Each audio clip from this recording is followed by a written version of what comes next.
एक 22 साल की लड़की जो सिर्फ स्नैक्स रिव्यू करती है वो महीने के 35 लाख रुपए कमा रही है, और वो भी बिना कोई ब्रांड स्पॉन्सरशिप के। या फिर केरला की बीजेपी नेता की बेटी जिसके 1.6 मिलियन फॉलोअर्स हैं, उनका एक प्राइवेट वीडियो अचानक इंटरनेट पे लीक हो जाता है। ये सारी घटनाएं एक चीज से कनेक्ट होती है, इंस्टाग्राम। जिसे आजकल के लोग इंस्टाग्राम को एक सस्ता ओनली फैंस बुला रहे हैं। आप सबने इंस्टाग्राम पे नॉर्मल स्टोरीज देखी होंगी, पर क्या आपने कभी स्टोरीज पे पर्पल रिंग देखी है? इसे कहते हैं इंस्टाग्राम सब्सक्रिप्शन। रूल बहुत सिंपल है, अगर किसी क्रिएटर के 10,000 से ज्यादा फॉलोवर्स हैं तो वो अपनी ऑडियंस से हर महीने फीस चार्ज कर सकता है। इंडिया में ये 200 रुपए से लेकर 1000 रुपए पर मंथ तक हो सकती है। बदले में सब्सक्राइबर्स को क्या मिलता है? नॉर्मल पब्लिक से छुपा हुआ exclusive content, private broadcast channel जहाँ पे आप क्रिएटर से डायरेक्ट बात कर सकते हैं, और उनके नाम के आगे एक पर्पल बैच, ताकि क्रिएटर उनको लाखों फॉलोअर्स के बीच में नोटिस कर सके। टेक्निकली ये चीज एक वीआईपी रूम है, और इस वीआईपी रूम का एक्सेस लेने के लिए जो पैसा दिया जा रहा है वो आपका दिमाग हिला देगा। केरला की एक फैशन और लाइफ स्टाइल इन्फ्लुएंसर जिसका नाम है अश्विनी, उनके सिर्फ 2.5 लाख फॉलोअर्स थे। कोई बॉलीवुड कनेक्शन नहीं, लेकिन 28,000 से ज्यादा पेड सब्सक्राइबर्स हैं। अगर ये सब्सक्राइबर 399 दे रहे हैं तो फिर कैलकुलेशन सिंपल है, 1,12,00,000 रुपए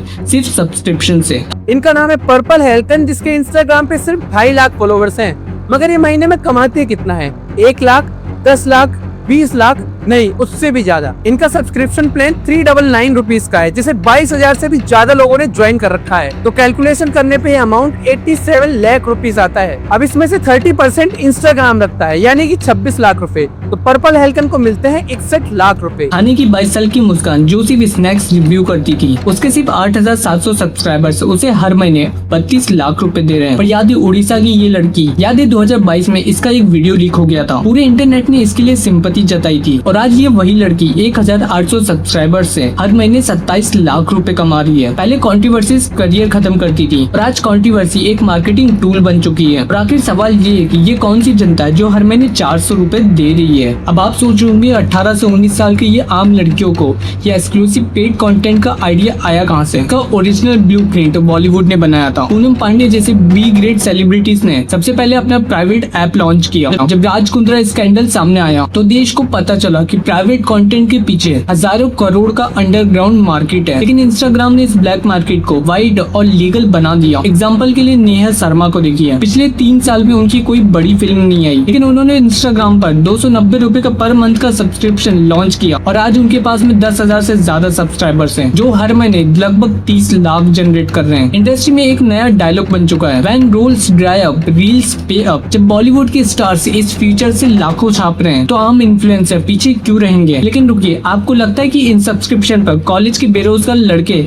अपने बाप का पैसा उड़ा रहे हैं? तो फिर आप गलत हैं। इस पर्पल रिंग और एक्सक्लूसिव वीडियो कॉल के जाल में देश के बड़े बड़े नेता और पॉलिटिशियन फंस रहे हैं। इंटरनेट ने चीजों को इतना एक्सेसिबल बना दिया कि पावर में बैठे लोग भी डिजिटल ऑफेंस का शिकार हैं। कुछ टाइम पहले मध्य प्रदेश के बीजेपी नेता दिल्ली मुंबई हाईवे के टोल बूथ पर उनकी एक बेहद ऑफेंसिव वीडियो वायरल हो गई थी, जिसके बाद उन्हें अरेस्ट किया गया। एक और नेता का एक प्राइवेट लीक सामने आया था, जिसके बाद उन्हें पार्टी से निकाल दिया गया। आजकल इंटरनेशनल वीडियोस को लीक करवाना, प्राइवेट वीडियोस रिकॉर्ड करके पॉलिटिशियन को ब्लैकमेल करना एक नया बिजनेस बन गया है। बदनामी डरने की चीज नहीं, बल्कि फॉलोअर्स बढ़ाने की एक सॉलिड मार्केटिंग स्ट्रेटेजी बन चुकी है। अब आते हैं इस सिस्टम के सबसे इम्पोर्टेंट सवाल पर, आखिर एक आदमी 400 रुपए दे क्यों रहा है? सोचिए, एक लड़की के पास में 400 रुपए हैं, वो चाहे तो स्विगी या फिर पिज्जा मंगा सकता है, लेकिन 30 दिन के लिए वो किसी इन्फ्लुएंसर का सब्सक्राइबर बनता है। ऐसा क्यों? क्योंकि वो कंटेंट नहीं खरीद रहा है, वो अटेंशन खरीद रहा है। इसे साइकोलॉजी में पैरासोशल रिलेशनशिप कहते हैं। प्लेटफॉर्म का एल्गोरिथम इस अकेलेपन को बड़ी बेरहमी से एक्सप्लॉइट करता है। जब एक लड़की को पर्पल बैज मिलता है और क्रिएटर उसके कमेंट का रिप्लाई करती है तो उसे लगता है मैं स्पेशल हूँ, उसे लगता है कि वो उस क्रिएटर को जानता है। लेकिन रियलिटी में वो उन 28,000 लड़कों में से सिर्फ एक नंबर है जो अपना अकेलापन दूर करने के लिए हर महीने पैसे पे कर रहा है। अब सवाल यहाँ पे ये उठता है कि अगर ये सब इतना ओपन चल रहा है तो यहाँ पे सरकार या फिर पुलिस